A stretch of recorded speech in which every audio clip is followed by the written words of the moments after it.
আপনি কি জানেন নির্বাচনে একজন এমপি প্রার্থী কত টাকা খরচ করতে পারে? সর্বোচ্চ 25 লাখ বা ভোটার প্রতি 10 টাকা। কিন্তু বাস্তবে প্রায় কেউই এই আইনটা মানেন না। শোনা যায় একজন প্রার্থী নির্বাচনে 10 কোটি, 20 কোটি, 50 কোটি টাকা খরচ করেন, কিন্তু নির্বাচন কমিশনে গিয়ে বলেন খরচ হয়েছে মাত্র 25 লাখ টাকা।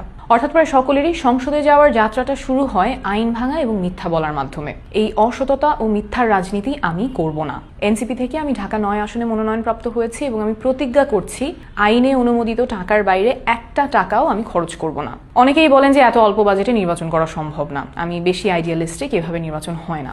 কিন্তু নতুন বাংলাদেশ করতে আমাদের এইটাই করতে হবে, এটা করা ছাড়া কোনো বিকল্প নাই। কারণ নির্বাচনের খরচ যখন 10 কোটি 20 কোটি টাকা পার হয়ে যায়, তখন নির্বাচিত হওয়ার পরে সেই টাকাটা তুলতে চাঁদাবাজি, টেন্ডারবাজি প্রায় বাধ্যতামূলক হয়ে যায় এবং এইভাবেই রাজনীতি সাধারণ মানুষের কাছ থেকে ছিনতাই হয়ে চলে যায় মুষ্টিমেয় কিছু সিন্ডিকেটের হাতে। আমরা একটা দৃষ্টান্ত স্থাপন করতে চাই যে সততার সাথে রাজনীতি করা যায়, নির্বাচন করা যায়। ঢাকা 9 আসনে আমার মোট ভোটার সংখ্যা প্রায় 47 লাখ।